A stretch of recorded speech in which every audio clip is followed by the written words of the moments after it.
नमस्कार मंडळी, राम राम मंडळी. गावाकडच्या बातम्यांमध्ये गावाकडच्या हेडलाईन्स बघूया. रायगड जिल्ह्यामध्ये कुटुंबाला वाईट टाकण्याचा आणखी एक धक्कादायक प्रकार उघड. वाकी गावामध्ये येरुणकर कुटुंब गेल्या 8 वर्षांपासून बहिष्कृत. गेल्या 2 वर्षात जात पंचायतीच्या दादागिरीची 28 प्रकरणं उघड.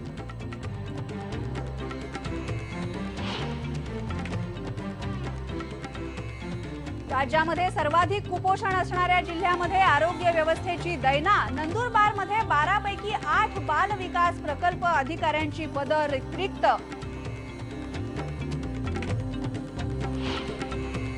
त्यांचं काम केलेलं असेल त्यांच्यावर ठपका होईल. कोर्टामध्ये मॅटर गेलेलं आहे, चौकशा होतील. त्या चौकशीमध्ये जे काही निष्पन्न होईल त्याच्याप्रमाणे कारवाई होईल. चौकशीमध्ये दोषी आढळलं तर कुणावरही पांघरून घालणार नाही. आदिवासी खात्यातल्या भ्रष्टाचाराबद्दल आदिवासी विकास मंत्री विष्णू सावरांनी केलं स्पष्ट.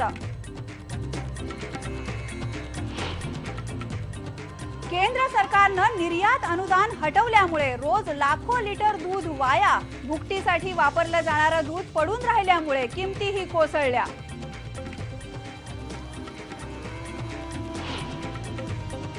निशिगंधाच्या फुलांचे भाव ढासळल्यामुळे बारामतीमधले फूल उत्पादक शेतकरी संकटात. निशिगंधाच्या फुलांना हमी भावही नाही आणि बाजार भावही नाही.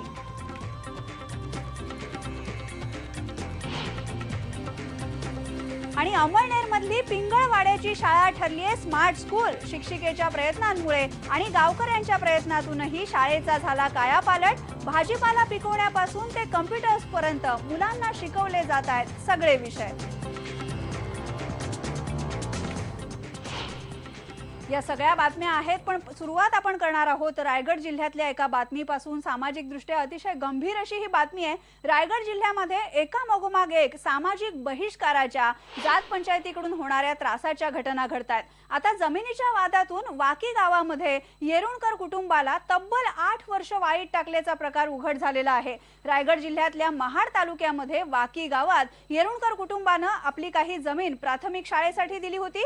शाळेचे वर्ग वाढल्यामुळे आणखी जमीन हवी होती आणि ती देण्याची तयारी सुद्धा येरुणकर कुटुंबियांनी दाखवली. पण ही जमीन गावकीच्या नावावर करण्याचा आग्रह गावकीनं धरलेला होता आणि याला नकार दिल्यामुळे या सगळ्या गावकऱ्यांनी येरुणकर कुटुंबाला वाईट टाकलं. या बहिष्कारामुळे गावातली दुकानं, चक्क्या एवढंच नाही तर शाळेत सुद्धा या कुटुंबातल्या मुलांना जाता येत नाहीये. महाड MIDC पोलीस ठाण्यामध्ये याबद्दल गुन्हा दाखल झालेला आहे. तंटामुक्त गाव समितीच्या बैठका सुद्धा यावर झाल्या आहेत, पण त्याचा काहीही उपयोग झालेला नाही. आम्ही शासनाला बक्षीसपत्र म्हणून आजोबाने दिलेली होती आणि आम्ही शासनाला बक्षीसपत्र करून देण्यास तयार होतो, पण ते गावकऱ्यांना मान्य नव्हतं, गावातील ग्रामस्थांना मान्य नव्हतं. आई आमची मैत झाली त्यावेळेला 12 कोंडीचे जमले होते. त्यांनी गावात गेले, गावात विचारला तर त्याने सांगितलं ते काही तुम्ही करा, आम्ही काय तिथे येणार नाही. तर त्याने आईच्या मैतावर, कार्यांवर, मातीवरनी कार्यांवर बहिष्कार टाकला. आला कोणी आलं नाही आणि देवाची पालखी सुद्धा आम्हाला देत नाहीत. देवा बिवा सर्व बंद नाही. आम्हाला जाण्या येणं गावामध्ये होत नाही, कार्यक्रमामध्ये बोलवत नाही. कुठचाही कार्यक्रम आमच्या वेळेला आमचा असतो त्यावेळेला काय येऊ शकत नाहीत ती लोक. आमचे हाल म्हणजे गाडी घोडा सर्व बंद, चक्की बंद, जाण्या येणं कुठं होत नसतो. पहिलीपासून शाळेत होतो, त्याच्यानंतर 6वी पर्यंत इथंच होतो. वालीत टाकल्यापासून मग मला आहे ना खाली शिवाजीनगरला शाळेत जायला लागतो. जाणं येणं बंद, गाडी घेत नाहीत कोण, दुकानात ना जायचा, पोरांना बंदी,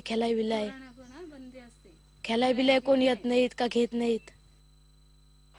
एक 3-4 गुन्हे आमच्याकडे दाखल आहेत. त्यातील बहुतांश आरोपी लोकांना आपण अटक सुद्धा केलेला आहे. परंतु आता मी सर्व अधिकारी यांना अशाही सूचना देणार आहे की हे गुन्हे दाखल झाल्यानंतर किंवा आरोपींना अटक केल्यानंतर वाईट टाकण्याचा प्रकार आहे किंवा त्याच्यावर जो अत्याचार होतोय तो आता सध्या चालू आहे किंवा नाही याची सुद्धा प्रभारी अधिकारी यांनी खात्री करणं गरजेचं आहे. आणि अशा विक्टिम लोकांना जर त्रास असेल तर त्याबद्दल योग्य ती कारवाई पुन्हा घेण्याच्या मी त्यांना सूचना देणार आहोत. पोलीस म्हणतायत 2-4 गुन्हे दाखल झालेले आहेत आणि आम्ही खबरदारी घेऊ, पण हे येरुणकर कुटुंबाची फक्त एकटी घटना नाहीये. रायगडमध्ये अशी अनेक प्रकरणं घडलेली आहेत. 2 वर्षात अशी 28 प्रकरणं घडलेली आहेत. 17 प्रकरणांमध्ये आरोपपत्रच दाखल झालेलं नाहीये. जिल्हाधिकारी किंवा राज्य सरकारची त्यासाठी परवानगी जी लागते ती परवानगी ही अजून मिळालेली नाही. जमिनीच्या वादातून हे सगळे प्रकार घडतायत असंही आता समोर येत आहे. आणखी काही घटना आपण बघूया. या सगळ्या घटना रायगड जिल्ह्यामधल्याच आहेत. हरिहरेश्वर मध्ये जाधव यांच्या कुटुंबाला राजकीय वादामधून वाळीत टाकण्याचा प्रकार घडला. अलिबाग सुडकोलीमध्ये गणेश पाटील यांच्या कुटुंबाला असंच वाळीत टाकण्यात आलं. अवैध दारूचे धंदे उघडकीला आणले म्हणून जात पंचायतीनं सूड उगवला. मुरुड तालुक्यामध्ये एकदरामध्ये 7 कुटुंबांना वाळीत टाकण्यात आलेलं आहे. सोसायटीतला भ्रष्टाचार समोर आणला म्हणून त्यांच्यावर ही कारवाईच म्हणायला लागेल जात पंचायतीनं केली. महाड तालुक्यामध्ये तेलंगेमध्ये शिवराम वानगुले कुटुंबालाही अशाच पद्धतीनं वाळीत टाकलं. स्वतःची खोली गावकीच्या नावावर केली नाही म्हणून हा सूड उगवला. अलिबाग तालुक्यामध्ये नारायण भगत यांच्या कुटुंबालाही वाळीत टाकण्याची घटना घडलेली आहे. देवस्थानच्या जागेच्या वादातून ही सगळी घटना घडली आहे. तर म्हसळा तालुक्यामध्ये कोंझरीमध्ये शिगवड कुटुंबावर सुद्धा असाच बहिष्कार गावकऱ्यांनी घातलाय. आणि याबद्दल आपण आमचे रायगडचे रिपोर्टर मोहन जाधव यांच्याशी बोलणार आहोत. मोहन, आपण बघितलं 28 असे प्रकार एकट्या रायगड जिल्ह्यामध्ये घडलेले आहेत. आणखी राज्यामध्ये किती प्रकार झाले असतील याची कल्पनाच केलेली बरी. गावकरी बहिष्कार टाकतात, अख्ख्या कुटुंबाला वाळीत टाकतात आणि कारण काहीतरी वेगळंच असतं. पोलीस असं म्हणतात की 2-4 गुन्हे दाखल झालेले आहेत, पण पोलीस कारवाई का करत नाहीयेत? वारंवार रायगड जिल्ह्यात सगळ्या ठिकाणी मुरुड, अलिबाग, महाड आणि श्रीवर्धन या ठिकाणी मोठ्या प्रमाणात वाळीत टाकलेले कुटुंब आहेत. आपण आयबीएन लोकमतला दाखवल्यापासून कुटुंब आता पोलीस स्टेशनला जाऊन गुन्हा दाखल करतायत, पण पोलीस यंत्रणा जी आहे ती वारंवार दिरंगाई करते. जर पोलिसांनी जर एक दाखल केलं, जर गावातल्या लोकांना अटक केलं तर हे वाळत कुटुंब थांबू शकतं. वारंवार इकडे जागांच्या व्यवहार, सोसायटीचे व्यवहार, जे भ्रष्टाचार काढलेत, जे कुटुंब आहेत त्यांना वाळीत टाकलेले आहेत. 8-10 वर्ष हे कुटुंब वाळीत राहतात. त्यांचे खूप या कुटुंबांना भीतीचं वातावरण आहे. काल आम्ही वाकी ठिकाणी गेलेलो, ते खूप भीतीच्या वातावरणात राहतात. काही तिथे गावातले लोक आहेत, दगडफेक करतात, त्यांना मारतात, गाडीत पण घेऊन जात आहेत. असं अलिबाग मध्ये पण तसंच घडलेलं आहे. आणि आता जे रायगडचे कलेक्टर आहेत त्यांनी आता कारवाईचे आदेश दिलेले आहेत. प्रांताला, तहसीलदारला सांगितलेलं आहे की गावात जाऊन हे दखल घ्या. वाईट कुटुंबाचे पोलिसांना पण तसं सांगितलेलं आहे. आता पोलिसांनी जर दखल घेतलं तर हे वाईट कुटुंब जे टाकतात ते थांबेल. बरोबर आहे, पोलिसांनी दखल घ्यायला पाहिजे. आपल्या बरोबर रायगडचे जिल्हाधिकारी सुमंत भांगे आहेत. आपण थेट त्यांच्याकडे जाऊया. सुमंत भांगे सर, आपण बघितलं 28 अशा घटना गेल्या 2 वर्षात रायगडमध्ये घडलेल्या आहेत आणि या प्रकरणी दोषारोप करायला उशीर लागतोय का? तर राज्य सरकारची परवानगी हवी किंवा जिल्हाधिकाऱ्यांची परवानगी हवी. या परवानगीशिवाय सुद्धा जात पंचायतीवर गुन्हे दाखल करण्याची प्रक्रिया आणलेली आहे. काय सांगाल तुम्ही? अलिबाग तालुक्यामध्ये वरसोली या गावामध्ये बहिष्काराचं प्रकरण समोर आलं होतं. आम्ही ताबडतोब प्रांताधिकारी, तहसीलदार, समाज कल्याण अधिकारी आणि पोलीस विभागाचे DYSP आणि PI यांना सर्वांना गावकऱ्यांच्या सोबत बैठक घ्यायला लावली. सामाजिक सलोखा त्यांच्यामध्ये निर्माण होईल आणि वितुष्ट निर्माण होणार नाही. शांततेनं ते एकत्र गुण्यागोविंदाने गावामध्ये राहतील ह्या दृष्टिकोनातून उपाययोजना केली आणि ते जमिनीच्या किंवा प्लॉटच्या कारणामुळे त्यांच्या त्या ठिकाणी बहिष्काराचं प्रकरण झालं होतं. जेव्हा पोलीस गुन्हा दाखल करण्यासाठी गेले त्यावेळेस तिथल्या ज्यांच्यावर बहिष्कार टाकला होता त्यांनी मिस्टर भगत म्हणून आहेत, त्यांनी गुन्हा दाखल करायला ते तयार नाहीत आणि त्यांचा आपसामध्ये मिटलेला आहे असं मला त्यांनी सांगितलेलं आहे. त्याचप्रमाणे सुमंत भांगे सर, ही एक घटना झाली, पण आता सुद्धा आम्ही हे वाकी गावातली घटना दाखवतोय. येरुणकर कुटुंबाला 8 वर्ष वाळीत टाकलेलं आहे आणि कोणतीही कारवाई या गावकऱ्यांवर होत नाहीये. नाही, यामध्ये पोलीस विभागाला आम्ही लेखी आदेश दिलेले आहेत. त्याचप्रमाणे आमदार महोदयांच्या उपस्थितीमध्ये त्या भागामधले लोकप्रतिनिधी, सरपंच आणि जिल्हा परिषद पंचायत समिती मेंबर किंवा शहरी भाग असेल तर नगराध्यक्ष आणि नगरपालिकेचे नगरसेवक आणि सर्व पोलीस अधिकारी, महसूल विभागाचे अधिकारी यांनी बैठक घ्यावीत आणि जनजागरण करावे, जनजागृती करावी आणि भविष्यामध्ये असे प्रकार होत असतील तर बैठका घेऊन उपाययोजना करावी प्रभावी आणि ऐकत नसतील तर त्यांच्या विरोधामध्ये कठोर कायदेशीर कारवाई करून गुन्हे दाखल करावेत आणि पोलिसांना कारवाई करावी अशा सूचना दिलेल्या आहेत. आता बरोबर आहे, तेलंगी तुम्ही अशा गावामध्ये सूचना दिलेल्या आहात, पण तरी सुद्धा पोलीस अजूनही काही प्रकरणांमध्ये कारवाई करत नाहीयेत. प्रत्येक ठिकाणी जिथे जिथे असं वाईट टाकण्याचा प्रकार घडला असेल त्या ठिकाणी तुम्ही स्वतः लक्ष घालून ही तक्रार दाखल करून घ्यायला पोलिसांना सूचना द्याल अशी आम्ही अपेक्षा करतो. धन्यवाद IBN लोकमतशी बोलल्याबद्दल. पुढची बातमी बघूया. आदिवासी विकास खात्यातल्या भ्रष्टाचाराबद्दल कोणालाही पाठीशी घालणार नाही असं नवे आदिवासी विकास मंत्री विष्णू सावरा यांनी म्हटलंय. आदिवासी विकास खात्याचा पदभार घेतल्यानंतर सावरा आणि राज्यमंत्री दिलीप कांबळे यांनी पहिल्यांदाच आदिवासी विकास भवनाला भेट दिली. त्यांच्याशी बातचीत केली आमची ब्युरो चीफ दीप्ती राऊतनं. मंत्रीपद स्वीकारल्यावरती भाजपचे आदिवासी मंत्री आणि राज्यमंत्री पहिल्यांदाच आदिवासी विकास भवनात आलेले आहेत. त्यांनी सर्व बैठका सुद्धा घेतलेल्या आहेत. सर, गेल्या 10 वर्षात आदिवासी विकास खात्याचा कारभार गाजला तो आदिवासींच्या कल्याणामुळे नव्हे तर गैरव्यवहारामुळे आणि भ्रष्टाचारामुळे. तुम्ही आता पदभार घेतल्यावरती तुमची ह्याच्याबद्दलची काय भूमिका असणार? असं आहे, आता 10 वर्ष तर आम्ही राज्यामध्ये नव्हतो, सत्तेवरती नव्हतो. ज्या काही गोंधळ झाला असेल किंवा जे काही अशा तक्रारी आल्या असतील तर त्याची आम्ही नक्की चौकशी करू. पण याच्यापुढे आम्हाला जे काही लोकांनी विश्वास दाखवून इकडे आणलेला आहे आणि आमच्याही नेत्याने जो काही विश्वास आमच्यावर दाखवला आहे त्या विश्वासाला पूर्णपणे उतरू आम्ही. ह्याच्यामध्ये सर्वात मोठा ठपका ज्यांच्यावरती ठेवण्यात आला ते माजी आदिवासी विकास मंत्री विजयकुमार गावित आता तुमच्या पक्षातच आहेत.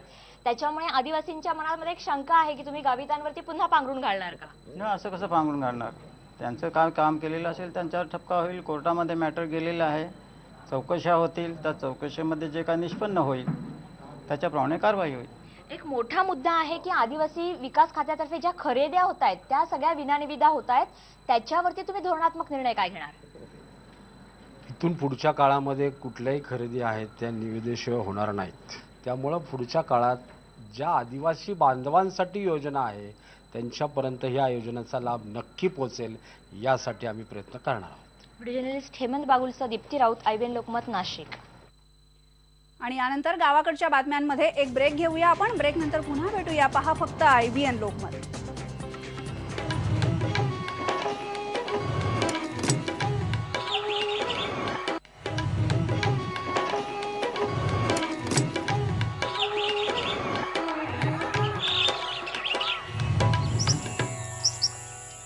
केंद्र सरकारनं निर्यात अनुदान हटवल्यामुळे राज्यात रोज लाखो लिटर दूध वाया जात आहे आणि यामुळे दुधाच्या भुकटीसाठी वापरलं जाणारं दूध पडून राहत आहे. दुधाच्या किमतीही कोसळल्यात. शेतीचा पूरक उद्योग म्हणून समजला जाणारा दूध व्यवसाय अडचणीत सापडलेला आहे. याचा फटका राज्यातल्या दूध डेऱ्यांना आणि शेतकऱ्यांना बसतोय. शेतातल्या बैलांसोबतच गोठ्यात 2 गायी किंवा एखादी म्हैस प्रत्येक शेतकरी बाळगतो. बेभरोशाच्या शेती व्यवसायात दुधाचा धंदाच अनेक शेतकऱ्यांसाठी काडीचा आधार ठरतो. पण गेल्या काही महिन्यांपासून राज्यातला दूध व्यवसायही अडचणीत सापडला. 27 रुपये लिटर हा दुधाचा हमी भाव असताना प्रत्यक्षात 17 रुपये लिटर एवढा कमी भाव मिळतोय. अहमदनगर जिल्ह्यातले भगवान भोर यामुळेच वैतागलेत. भोरांकडे 6 गायी आहेत. याआधी त्यांच्याकडे दररोज 2160 रुपयांचं दूध निघायचं. त्याचा खर्च सोडून त्यांच्या हातात 900 रुपये पडायचे. पण गेल्या काही महिन्यांपासून दुधाचे भाव कोसळले आणि त्यांचा मजुरीचा खर्चही निघत नाहीये. भाव उतरल्यामुळे अचानक जे काय 2-5 रुपये त्याच्यात मिळणार होती ती सगळी आता बंद झालेली आहेत. बँकेचे हप्ते जाणं शक्य नाही, कुटुंब पोषणं शक्य नाही, मुलांचे शिक्षण होणं शक्य नाही, जनावरांना आजार येतं. 2 गाया विकून आता पाऊस पडाना म्हणून 2-3 गाया विकून ते ऊसाचे पैसे देणं होतं ते दिलं. राज्यात दररोज 1 कोटी 10 लाख लिटर दुधाची निर्मिती होते. त्यापैकी 20 ते 25 लाख लिटर दूध भुकटीसाठी खरेदी केलं जातं. दुधाची भुकटी मोठ्या प्रमाणात निर्यात केली जाते आणि त्यासाठी शासन डेऱ्यांना 60% अनुदान देत होतं. पण 16 ऑगस्ट पासून केंद्र सरकारनं हे निर्यात अनुदान बंद केलंय. त्यामुळे दुधाची भुकटी बंद करण्यात आली आहे. परिणामी डेऱ्या शेतकऱ्यांकडून जास्तीचं दूध खरेदी करत नाहीयेत. त्यामुळे दुधाचे भाव 27 रुपये लिटरवरून 17 रुपये लिटरवर गडगडलेत. बाहेरचा माल न येण्यासाठी सगळ्यात महत्त्वाचं त्याच्यावरती ड्युटी वाढली पाहिजे आणि आपला माल जाण्यासाठी त्याच्यावर अनुदान सरकारने दिलं पाहिजे. एकीकडे पेंड, मका, खाद्य, मजुरी आणि देखभाल यांचा शेतकऱ्यांचा खर्च वाढतोय, तर दुसरीकडे दुधाचे भाव कोसळल्यानं त्यांचा उत्पादन खर्चही निघत नाहीये. साहेबराव कोकणे, IBN लोकमत, अहमदनगर. यानंतर आपण एक ब्रेक घेऊया. ब्रेक नंतर पुन्हा भेटूया. पहा फक्त IBN लोकमत.